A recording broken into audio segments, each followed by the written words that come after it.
June 1812. 6 days before Napoleon's Grande Armée crosses into Russia, James Madison, President of the United States of America, declares war on Britain. Past grievances, rising tensions, and opportunistic warhawks have pushed the United States once more down the warpath. They seek easy conquests and to unite their New World brothers to the north. But their glorious memories of the Revolution are about to be shattered. Resistance will be unlike anything they expect. Old enemies will unite. Nations will be pushed to the brink, and the continent will forever change.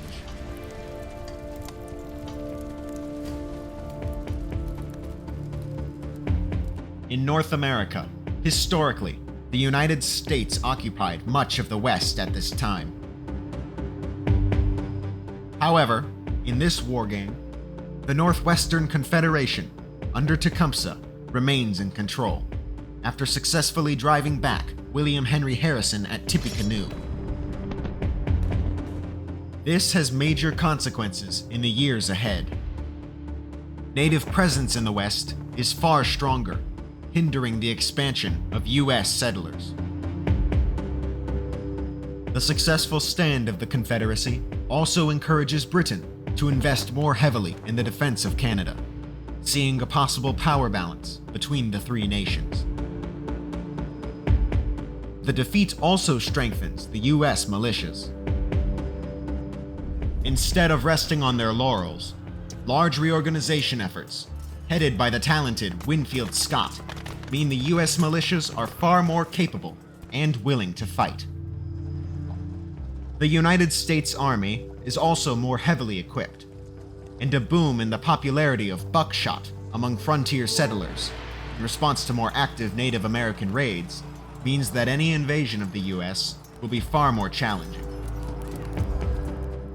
As news of the outbreak of war spreads, U.S. armies on the frontier mobilize and begin marching to the border. On the Niagara River, probing attempts are made to attack the British Army, dug in on the Queenston Heights. But a native presence in the area convinces the commander to wait until further militias can be mustered. Meanwhile, a large force of New York militia and U.S. regulars launches an attack across the St. Lawrence River. But to their dismay, half of the militia, many still against the war, refuse to join the attack. With nearly a third of the army quitting the field early, the battle is off to a bad start.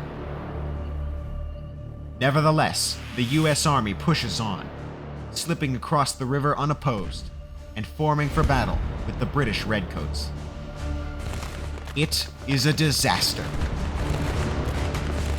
Though the militia are better organized, they are still no match for their European-trained rivals, fighting to defend their soil. American cannon fire from across the river is ineffective, and heavily outnumbered, the American attack turns into a panicked retreat. Meanwhile, a feint attack, made up of a regiment of New Hampshire militia, is unaware of the disaster and blunders right into the British cannons. They are quickly surrounded and torn to shreds. The U.S. Army, bruised and beaten, limps back into friendly territory to regroup and rethink. But their lost initiative will cost them dear.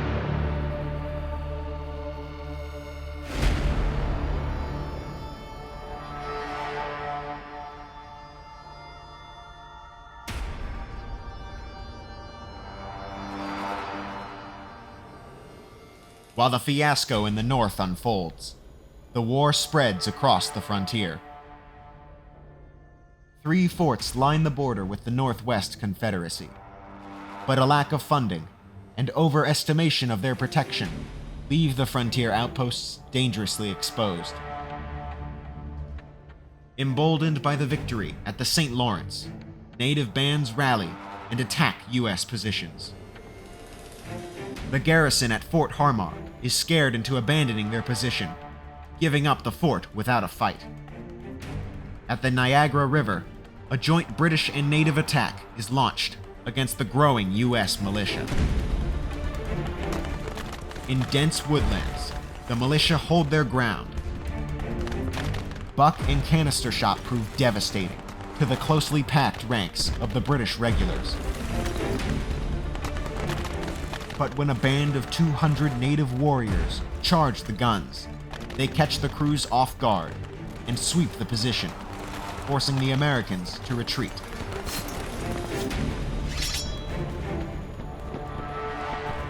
Keeping up the momentum, the native warband rallies and swings south, attacking Fort Pitt head-on. The untrained garrison pours a ragged, ineffective fire at the spread-out native warriors.